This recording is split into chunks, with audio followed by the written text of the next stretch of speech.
Nissan's upcoming Z car's horsepower and weight could have just been leaked through a video game. Also, Kia teases their new EV lineup. Meanwhile, their gasoline engine cars are burning up again.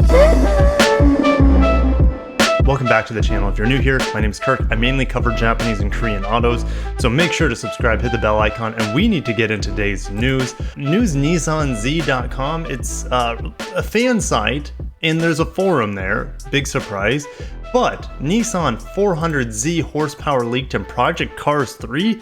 Guys, I might have to download this video game, stream it for you, because the new Z, at least the Z Proto, is in it. So let's read into it. So according to the game, it has about 444 horsepower and weighs just 3,250-ish pounds. That's lighter than the outgoing 370Z, and of course that's a lot more horsepower than the outgoing naturally aspirated 370Z. And why not? I put together a spreadsheet for you guys to just compare to the Supra. Very simple, very basic, but yeah, it's spreadsheet time. It's been a while. 400Z twin turbo 3-liter V6, Supra 3-liter turbo inline 6, that's BMW engine really, the B58, 444 horsepower, at least in that Z Proto, 376 horsepower, so a lot more horsepower versus Supra. And we know the 400Z will be available with the manual transmission, which that would be my way to go, even though if we look at 0 to 60s here, 0 to 60 will always go to the Supra, more than likely because that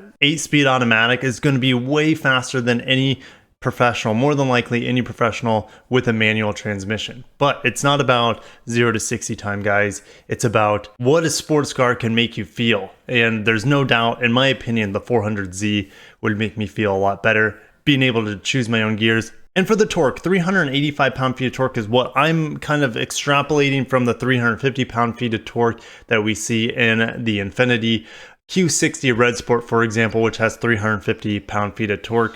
We add about 10% of torque, like we saw about a 10% power bump, which just narrowly edges out the Supra. Weight, this is really surprising. I didn't expect it to be this light. Now, we got to keep in mind that this is just based off the Z Proto in a video game. This is not the production car. So the chances that these power and weight numbers are 100% accurate are extraordinarily small. The vehicle hasn't even been announced in terms of the full vehicle. We know the Proto, we know that has a twin turbo V6, we know that I have a manual transmission. We've seen parts of the interior. The exterior will look very, very similar, but it is possible. And it's actually really easy for Nissan to give us an extra boost in horsepower versus like the Q50 or the Q60 Red Sport. A lot of people modify these twin turbo V6s, and it's almost like a smaller version of the Godzilla, the GTR's engine. So it's definitely possible for Nissan to really boost this engine to get a little bit more horsepower than what we already see in the Infiniti lineup or the Nissan Skyline lineup over in Japan. I don't expect the car to be this light, but time will tell, guys. Are you excited for the new Z car? Definitely smash the like button if you are.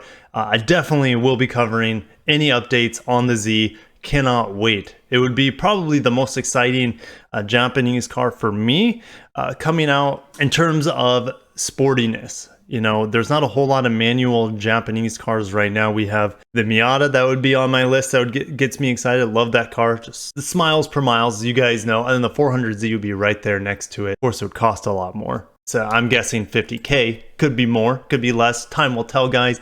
Definitely stay tuned. We got to keep moving. Over automotive news, Renault will build new models for Mitsubishi in Europe. This comes as a surprise because last year Mitsubishi said they're pulling out of Europe. Well, not for a while anyways, because Mitsubishi will be building 2 new vehicles that are going to be rebadged, restyled versions of Renault vehicles for the European market. These new vehicles will come out starting in 2023, so it's 2024 models. So they'll have the Outlander, probably plug-in hybrid, as well as the Eclipse plug-in hybrid, or I should say the Eclipse Cross. Okay, don't want to get you guys excited about the coupe Eclipse making a comeback. I wonder what caused them to stay in Europe after really announcing that they're going to be pulling back, reeling back.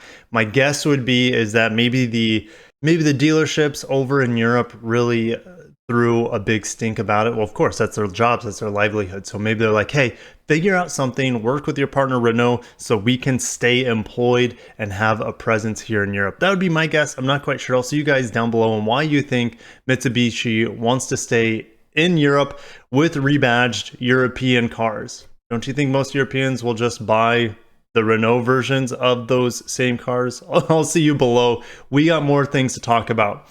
Over at Kia's media page, Kia teases EV6, its first dedicated EV.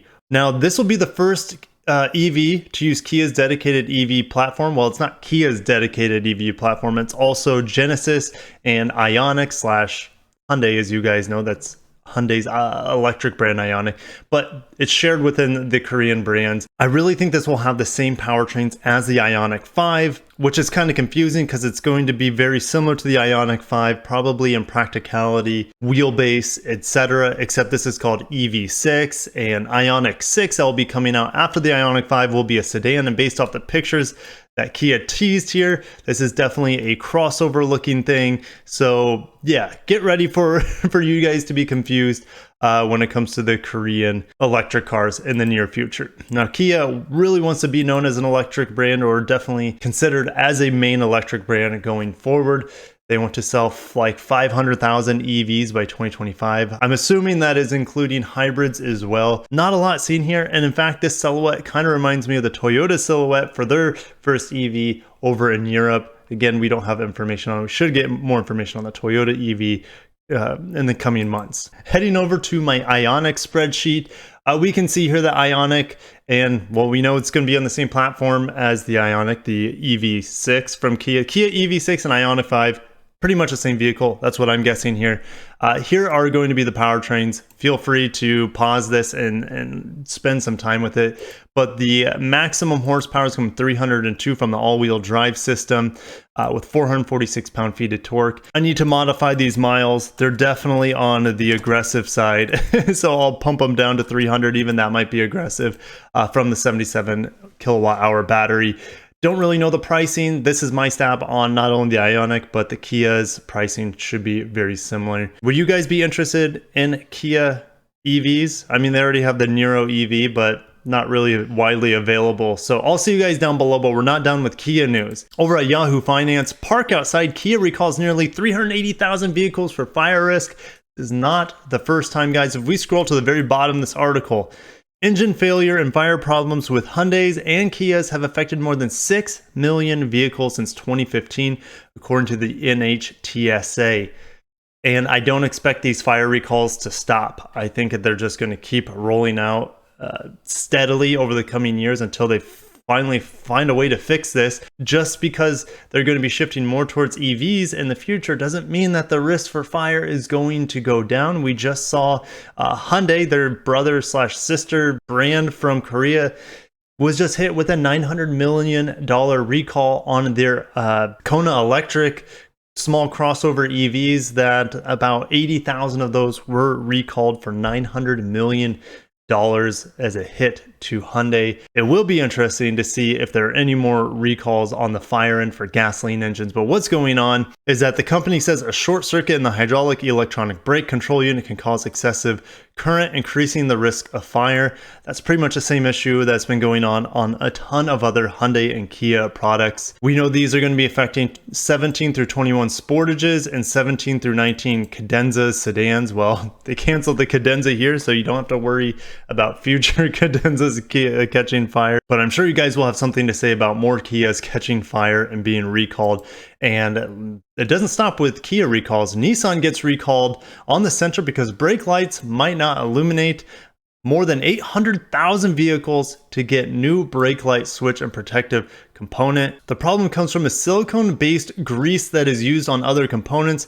This grease can release chemicals into the air called off-gassing, which may result in a residue buildup on the surface of the switch. This residue will prevent the electrical current from closing, rendering the brake lights inoperative. Nissan says that they're not aware of any accidents due to this failure, so that's a really good thing. People aren't getting in accidents, getting injured, or getting killed from this brake light failure. Not nearly as devastating, I would say, as the Kias telling you to park outside. So guys, I'll leave it there. Quick channel update. I'm in my new studio. It's not even close to being finished. Still moving in, still unpacking. It's going to be probably a two 2-week process to get everything tucked away, squared away. This office is going to be a work in progress.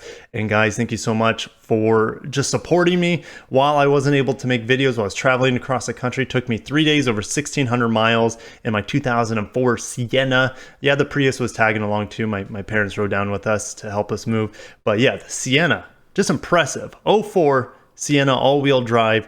It has over 168,000 miles after that trip.